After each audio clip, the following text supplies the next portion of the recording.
Le Togo se détourne définitivement de l'impérialisme pour se tourner vers l'AES. La possibilité du Togo de rejoindre l'AES, il a déjà fait cette déclaration lors d'une récente interview. Pour plusieurs analystes sur le continent, l'intention du Togo de rejoindre l'AES peut être justifiée par sa peur du rapprochement entre l'AES et le Ghana, qui peut aussi proposer son port. Donc le Togo se retrouve littéralement comme ça. D'un côté, il appartient à la CEDEAO, organisation néocolonialiste, inféodée au néocolonialisme français, inféodée à l'impérialisme occidental. Ça, c'est son côté droit. Et puis, de son côté gauche, le Togo est tenté de se rapprocher de l'Alliance des États du Sahel, c'est-à-dire d'une organisation panafricaniste révolutionnaire, anticolonialiste et anti-impérialiste.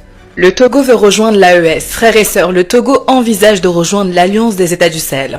Et si le Togo rejoignait l'AES? Si ça arrive, sachez que ça pourrait vraiment tout changer. Le Mali, le Burkina et le Niger ont créé l'AES pour gérer avant tout la sécurité et leur économie sans dépendre des anciennes puissances coloniales.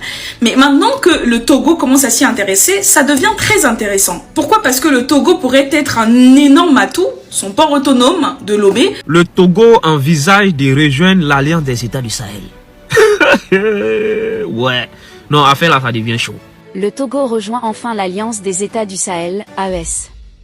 Après l'arrestation et l'extradition de Paul-Henri Sandaogo Damiba vers le Burkina Faso, le Togo, dirigé par Faure Gnassingbé, pose un acte politique fort et historique. Le pays tourne résolument le dos aux puissances impérialistes et à la CEDEAO pour s'engager aux côtés de l'AES. Faure Gnassingbé ne se plie plus aux injonctions de la France d'Emmanuel Macron. Il a choisi de rompre avec les dictats extérieurs et de s'inscrire dans l'histoire comme un dirigeant ayant osé dire non. Par cette décision, il affirme la quête de souveraineté absolue du peuple togolais et marque la fin du joug colonial français au Togo. L'Alliance des États du Sahel se renforce, s'élargit et gagne en poids sur l'échiquier africain. Faure Gnassingbé a refusé de soutenir Paul-Henri Damiba Sandaogo dans ses manœuvres visant à déstabiliser l'AES. Il a choisi le camp panafricaniste, celui de la dignité africaine, en livrant cet instrument de déstabilisation aux autorités burkinabais.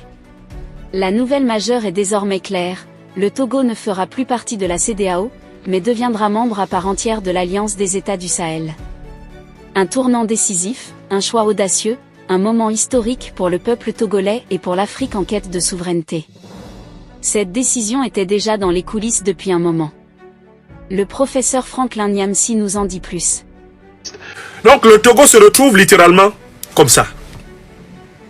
D'un côté, il appartient à la CEDEAO, organisation néocolonialiste, inféodée au néocolonialisme français, inféodée à l'impérialisme occidental. Ça, c'est son côté droit. Et puis, de son côté gauche, le Togo est tenté de se rapprocher de l'Alliance des États du Sahel, c'est-à-dire une organisation panafricaniste révolutionnaire, anticolonialiste et anti-impérialiste. Comment on va faire ça? Même Daouda Sentimental l'a chanté. La plus jolie s'appelle AES, la plus gentille s'appelle CEDEAO. Entre les deux, mon cœur balance, ça balance et ça rebalance. Je suis le Togo, je ne sais quoi faire. Je suis Faure Gnassingbé, je ne sais quoi faire. La plus jolie s'appelle CEDEAO et la plus gentille. La plus jolie s'appelle AES et la plus gentille c'est CEDEAO. Entre les deux là, mon cœur balance, ça balance et ça rebalance. Vous connaissez la chanson? Daouda Sentimental. C'est cette chanson que chante actuellement le président togolais, Faure Gnassingbé. Il va aller de quel côté? S'il va vers l'AES, la CEDEAO l'attend avec un gros marteau. Le néocolonialisme français l'attend avec un joli petit coup d'état à la gabonaise, comme ils ont fait à Ali Bongo. Et ils vont susciter un Oligui Nguema pour le calmer directement. S'il continue comme ça, même l'OTAN l'attend, avec un coup d'état à la Doumbouya Mamadi en Guinée, contre Alpha Condé. Bia, tu es par terre. On lui avait donné des conseils, il n'a pas écouté. Le premier qui va se précipiter pour dire ça sur les téléphones rouges, c'est un individu au faciès asymétrique et à la démarche en point-virgule, que vous connaissez. Allô, Macron, c'est formidable. Mais j'avais dit à Faure Gnassingbé de faire attention. Faire ami avec Assimi Goïta, matin, midi, il est avec Ibrahim Traoré, et après maintenant, il est avec Tiani. Mais je lui avais dit, faites-moi confiance. Vous connaissez l'individu. Le Togo se retrouve dans une situation quincontielle. je crée l'adjectif qualificatif quincontiel, tiré du mot quinconce, être en quinconce, c'est-à-dire écartez-les. Écartez-les. Le grand écart, on va où? Alors, prenons le cas d'Amiba. Mais Damiba est clairement cité comme ayant participé aux opérations terroristes de Barça-Logo. C'est-à-dire des opérations qui ont consisté à venir tuer des dizaines de paysans en train de travailler au champ pour faire porter la responsabilité de l'insécurité au gouvernement, provoquer un soulèvement et renverser le gouvernement. Ils ont choisi de tuer des civils burkinabés pour commencer. Damiba est nommément cité dans cette affaire. Le président Ibrahim Traoré l'a dit formellement. Et puis de l'autre côté, Faure Gnassingbé décide de livrer Damiba. Il sait que va lui tomber dessus la colère des néocolons français, la colère de l'OTAN, la colère de Ouattara Draman, leur vassal en chef, et bref que son régime va connaître des épisodes difficiles. Vous voulez une preuve? Mais déjà il a été encore sévèrement attaqué. L'armée togolaise vient d'être sévèrement attaquée il y a à peine 2 jours à la frontière nord. Près de 20 soldats togolais viennent d'être tués par les groupes terroristes. Pourquoi tue-t-on à ce moment précis des soldats togolais? Mais c'est un message adressé à Faure Gnassingbé. Donc en fait, les attaques terroristes contre le Togo sont des messages envoyés par la coalition qui a assassiné Kadhafi, détruit la Libye, en association avec Al-Qaïda et l'État islamique, pour dire au président togolais, si tu t'amuses, on te règle ton compte. Parce que de toutes les façons, tu es issu de notre propre cuisse. Vous comprenez? Par conséquent, la réponse finalement à la question est très complexe. Et je voudrais proposer la réponse qui s'impose. Si le Togo veut enfin participer à l'émancipation de l'Afrique, le président Faure Gnassingbé a l'occasion maintenant de faire 3 choix. Premier choix, un choix de rupture sécuritaire avec l'OTAN, le néocolonialisme, avec la France-Afrique, avec la CEDEAO. Ça, c'est la première condition. Il faut déjà que Faure Gnassingbé renonce à être sécurisé par ceux-là même qui financent Al-Qaïda et l'État islamique depuis 2011. Depuis le saccage de la Libye. La deuxième condition, c'est de s'allier clairement à l'Alliance des États du Sahel en quittant la CEDEAO et en rejoignant l'AES. Ils rompent avec la CEDEAO, ils rompent avec le néocolonialisme français, ils rompent avec l'OTAN, parce que ce sont eux qui, depuis 2011, sont à la baguette de la déstabilisation du continent. Ils s'appuient et s'associent donc au Mali, au Burkina Faso et au Niger. C'est très simple. Hein? Il peut déjà leur demander, le Mali, le Burkina Faso et le Niger, de l'aider à renforcer sa sécurité. Il peut commencer par eux. Tout de suite. Le Mali, le Burkina Faso et le Niger ne refuseront pas de renforcer la sécurité de Faure Gnassingbé s'il est en difficulté à Lomé, puisqu'il a été capable d'être solidaire envers eux. Ça, c'est un. De 2, il adhère à l'AES. Et puis de 3, Faure Gnassingbé a un problème, c'est qu'il n'est pas légitime dans son pays.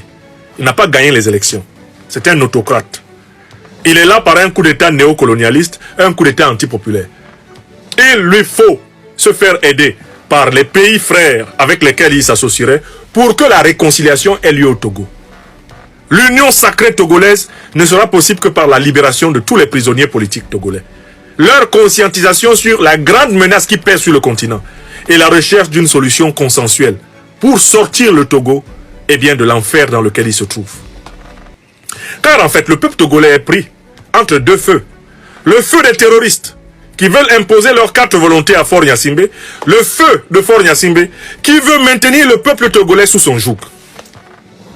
Où mettre sa tête? Mon pauvre peuple togolais se meurt. Il met sa tête où? Les terroristes l'attaquent parce qu'ils veulent montrer à Faure Gnassingbé qu'ils sont ses patrons. Faure Gnassingbé aussi chicote mon peuple, frappe mon peuple. Depuis qu'il est arrivé au pouvoir, il frappe seulement. Les Togolais mettent alors leur tête où? De quel côté le Togo peut-il se reposer? Le peuple togolais peut se reposer où? Dites-moi. Dites-moi, dites-moi, dites-moi. Dites-moi combien de fois je dois le dire. Combien de fois le peuple togolais doit mourir? Dites-moi, dites-moi, dites-moi, oui, dites-moi. Le peuple togolais, maintenant les terroristes l'attaquent. Mais quand il veut aller se cacher vers Faure Gnassingbé l'attend avec une matraque, il le frappe. Mais où va mon peuple? Où va aller le peuple togolais? Entre une autocratie et la terreur rampante qui descend du Sahel. Faure Gnassingbé ne veut pas se soumettre entièrement aux terroristes. Pourtant, il sait que les terroristes et lui ont les mêmes maîtres, les néocolons et les impérialistes otaniens. Il le sait. Mais dans quelle équation il peut amener le Togo?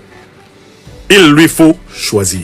Les déclarations du professeur Franklin Nyamsi mettent à nu une réalité implacable. Le Togo est arrivé à un carrefour historique dont il ne peut plus s'échapper par l'ambiguïté. Coincé entre la CEDEAO, perçue comme un instrument du néocolonialisme occidental, et l'Alliance des États du Sahel, porteuse d'un projet panafricaniste de rupture, le pouvoir togolais évolue dans un équilibre instable qui menace désormais sa propre survie. Faure Gnassingbé n'est plus dans une posture de simple hésitation diplomatique, il est enfermé dans une équation où chaque choix comporte un coût politique, sécuritaire et personnel. L'analyse de Franklin Nyamsi laisse entendre que l'intention de Faure Gnassingbé de se rapprocher de l'AES est réelle, mais freinée par la nature même de son régime. Le pouvoir togolais est historiquement arrimé aux dispositifs sécuritaires occidentaux, ces mêmes réseaux accusés d'avoir ouvert la voie au chaos sahélien depuis la destruction de la Libye. Rompre avec eux signifierait perdre une protection ancienne, mais rester sous leur tutelle empêche toute décision souveraine. C'est ce dilemme qui explique le balancement permanent du Togo, ce grand écart dangereux entre deux camps qui ne se tolèrent pas. L'affaire Damiba cristallise cette contradiction. En hébergeant un homme accusé d'être au cœur de la déstabilisation du Burkina Faso, le Togo se place en porte-à-faux vis-à-vis de l'AES. Mais l'extrader sans avoir sécurisé une rupture préalable avec l'Occident exposerait Faure Gnassingbé à des représailles directes de ceux qui, selon Nyamsi, tirent les ficelles du terrorisme régional. Le régime se retrouve ainsi prisonnier de ses propres alliances passées.